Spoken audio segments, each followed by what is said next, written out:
नमस्कार किसान भाइयों, आप सभी का एक बार फिर से स्वागत है हमारी चैनल एल पटेल में। जैसे कि आप देख सकते हैं कि हमारे सामने लगे हुए हैं मूंग और हम बात करने वाले हैं मूंग के बारे में। अभी मैं देख रहा हूं कि किसान भाइयों को मेजर समस्या आ रही है जो एक जाले वाली ईल होती है उसकी।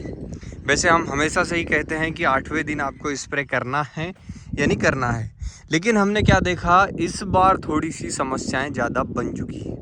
अब आप पूछेंगे कि समस्याएं कैसे ज़्यादा बन चुकी है, तो मैंने ये देखा हमारे खेतों में और सभी जगहों पर क्लाइमेट की वजह से। जैसे कि आप देख सकते हो ऊपर बादल है, क्लाइमेट की वजह से इल्लियाँ जो है वो रिपीट जल्दी हो रही है। अब काफ़ी किसान भाई बोलेंगे कि इल्लियों को क्लाइमेट से क्या फ़र्क पड़ता है, तो मैं आपको बता देता हूँ।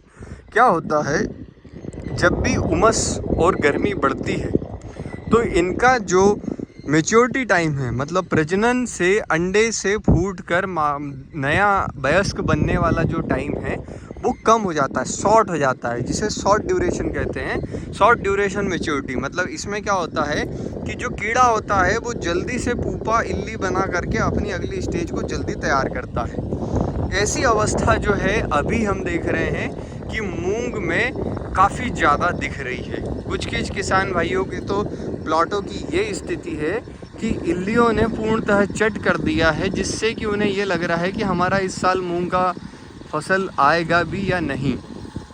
मतलब ये हाल किसानों के हो चुके हैं। तो ये सिर्फ होने का सिर्फ एक छोटा सा कारण है कि आप इल्ली की टाइमिंग को समझ नहीं पा रहे हैं।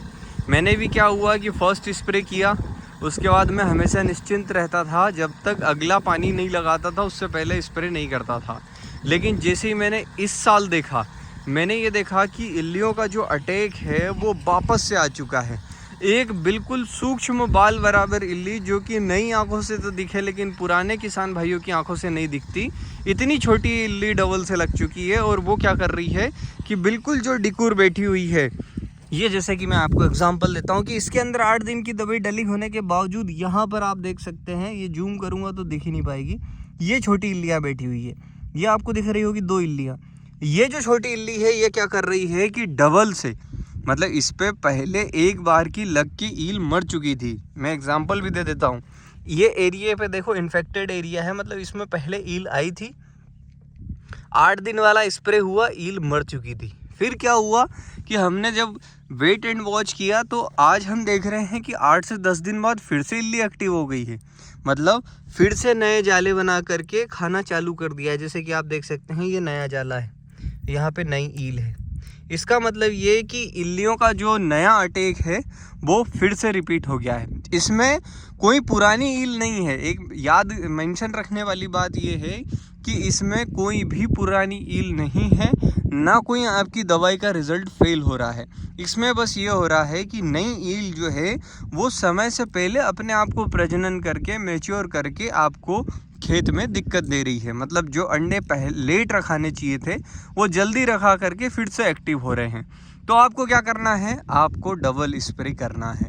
जैसे ही आपका 8वें दिन का एक स्प्रे हुआ है, अब क्या करना है कि 16वें दिन पे स्प्रे रिपीट करना है। मतलब 8 दिन बाद, उसके ठीक 8 दिन बाद। तो उससे क्या होगा कि आपका जो पौधा है वो इनिशियल की जो 6 पत्तियां हैं, मतलब 3 पत्तियां हैं, उसे निकाल लेगा। और एक बार वो निकल गई, फिर उसके बाद आपकी ईल थोड़ा बहुत खा भी जाए तो दिक्कत नहीं होती है, लेकिन उनको निकलवाना आपको पड़ेगा।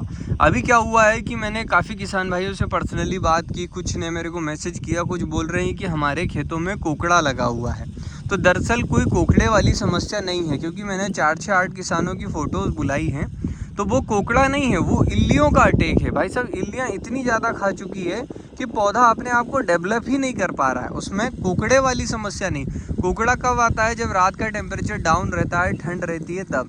अभी तो वैसी कोई सिचुएशन ही नहीं बन रही है, लेकिन काफ़ी किसान भाइयों को डाउट है कि वो कोकड़ा लगा हुआ है। तो वो कोकड़ा नहीं होता है, वो इल्लियों का अटैक है। आप इल्लियों से अपने पौधों को आसानी से बचा ले तो आपको क्या है, समस्या कम आएगी। अभी हम क्या कर रहे हैं कि हमने 8वें दिन पे केमिकल भी बदल दिया है और स्प्रे हम कर रहे हैं। इसके अंदर आप ये कर सकते हो कि अगर पहले में आपने कोराजिन का केमिकल डाला है तो दूसरे में आप बायोगो डाल सकते हो या फिनॉक्स क्विक डाल सकते हो, जिसमें फ्लूमेंडामाइड होता है, या फिर आप दूसरे कोई से भी केमिकल ले सकते हो। एक केमिकल के पीछे मत चलो, केमिकल चेंज कर दो और अगला स्प्रे कर दो। इस बार क्या है कि एक स्प्रे एक्स्ट्रा लगेगा मेरे को, क्योंकि मेरा जो स्प्रे शेड्यूल रहता है उससे ये वाला स्प्रे सीधे सीधे बढ़ चुका है। पर अब क्या करें, इल्लियों का अटैक है, हमें बचाना है, तो हमने ये टारगेट ले लिया कि हमें कुछ भी हो जाए, इल्लियों से हमें बचाना है, तो हम स्प्रे करेंगे। अभी हम ये स्प्रे कर रहे हैं, जस्ट इसके मतलब 8 दिन पहले स्प्रे हुआ है, और कुछ जगहों पे तो 8 दिन भी नहीं हुए थे। मतलब ये वाली जो पोजीशन है, क्यों? क्योंकि यहाँ पे पहले उधर से पानी लगते हुए आया, यहाँ पर थोड़ा लेट आया, पर पानी की टाइमिंग के हिसाब से डेज़ अगर जोड़ेंगे तो इसमें तो 8 दिन भी नहीं हुए थे। पर अपन ने दवाई को रिपीट किया है क्योंकि हमें अटैक दिखाई दे रहा है। तो जब भी आपको ये कंडीशन लगे, आप दवाई को रिपीट करें और अपने खेतों में वेट एंड वॉच करें। और अगर आपकी निगाह में थोड़ा सा सूक्ष्म चीज़ें, मतलब छोटी चीज़ें नहीं दिखती है, तो आप किसी व्यक्ति को ले जाएं और उसे दिखवाएं कि यार भाई ज़रा देख तो मेरे खेत में इल्लियाँ का प्रकोप तो नहीं है। और अगर दिखे तो तुरंत स्प्रे करें, क्योंकि मूंग एक ऐसी फसल है जिसमें आप चूके कि आपको नुकसान उठाना ही पड़ेगा। मतलब घाटा आपको बहुत जल्दी फसल ये दे देगी। तो थोड़ा सा बच कर रहें। और हमारे भैया डबल दवाई डाल रहे हैं, अब उधर लेकर के जा रहे हैं। देखिए हमारा स्प्रे जब स्प्रे करता है तो आपको खेत में जो पौधे हैं उनके ऊपर बारीक ड्रॉपलेट्स दिखती हैं, आप देख सकते हो। ऐसे बारीक ड्रॉपलेट पौधों के पत्तों पे जम जानी चाहिए, और इसके अंदर सरफेक्टेंट मतलब चिपकू होने की वजह से क्या होगा, ये ड्रॉपलेट धीरे धीरे धीरे धीरे पूरे पौधे के अंदर फैल जाएगी और आपको काफ़ी ज़्यादा फ़ायदा होगा। जैसे कि आप देख सकते हो इस पौधे के ऊपर इल्लियों का अटैक है। अभी ये क्लियर हो नहीं रहा है, और इल्लियाँ एक नहीं, कम से कम 10 से 12 इल्लियाँ हैं। कुछ इसके ऊपर साइड है जो खा रही हैं, कुछ इसके नीचे साइड है जाला बना करके। तो ये जो है अटैक, एक भीषण अटैक आ रहा है। सभी को सावधानी रखनी है, जो भी मूंग किसान भाई लेता है उनको सभी को, और आपको फिर दवाई को रिपीट करना है।